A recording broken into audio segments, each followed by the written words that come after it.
It's actually pretty amazing when you think about all the massive names who have walked these corridors. Michael Jackson, Celine Dion, Whitney Houston, Sammy Davis Jr, Stevie Wonder, Harry Connick Jr, the list goes on. They've all had their makeup done in this chair before heading in and performing on telethon.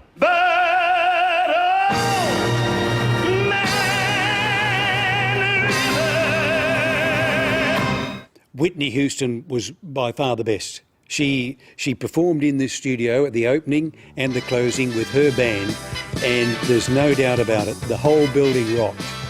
Stevie Wonder was probably one of the most sincere. He liked the program so much, he kept his band here. He was due to fly up to Sydney that night on the Sunday, but he kept his band here and he performed the closing. Well, Jeff, this is going to bring back some memories. The film vault. Deep in the bowels of Channel 7, most of the shelves have been dismantled, but we still managed to find a treasure trove of TV history. Film. Film? What is that? Well, it's unheard of. Do you know that's how the programs used to go to air? The movies would come in a big box like that, and that'd be the movie. And the ads were actually physically inserted into the film. Mountains of memorabilia. Now, this is the book of Telethon 1975. And do you know the terrible thing about it? I remember it. Well, here you are with John Farnham. Do you remember that? Yes, I do. State Affair. Now, and that was sort of a forerunner to Today Tonight, really, wasn't it? Yes, And let's have a look what they were reporting on. In 1987, State Affair is investigating claims by a Perth man that he lost his life savings to the controversial Church of Scientology. Good grief. We're still reporting on that. Nothing's changed.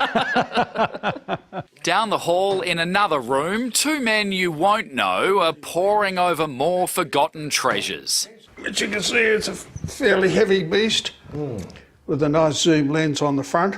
Richard Ashton was Seven Perth's first cameraman. Ken McKay is a former editor and TV historian.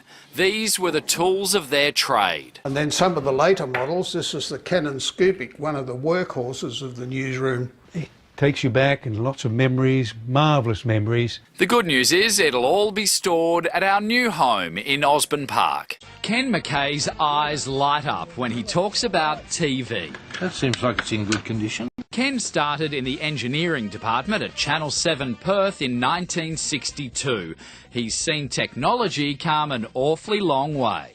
Ken dedicates his time to preserving and sharing the good old days with his website, WA TV History. The thing was to try and keep the memory going. The content's coming from all the veterans.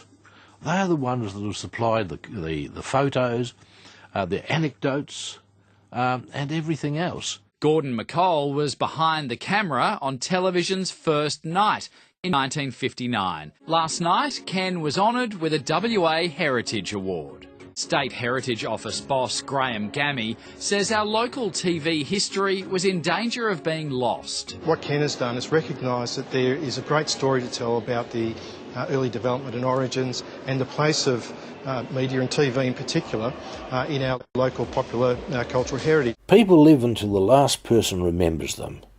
So this is an attempt to keep alive the memory of the many veterans. Sadly, much effort now goes into providing tributes to our friends that have passed, particularly as many are now in their 70s, 80s and 90s. It won't be long and most of us will have faded away. To make the task a bit easier, much of the content is going onto our Facebook pages, where updating folk can now be done with greater ease. The main website is now concentrating on the larger investigative stories, how television evolved, stories about the performing arts, and how live theatre moved from amateur to professional in WA, the history of the cinema in Perth and Fremantle, the technological developments from black and white to widescreen and high-definition colour, The changes from autonomous local television stations to centralised network stations now facing new challenges with the internet and global program delivery on demand. Hopefully we can find younger people to carry on the storytelling and maintain the history to ensure that future generations of the public students and researchers will still have these resources for many years to come, so that they may discover how it all came about and the ancient tools we used in the pioneering era to achieve it.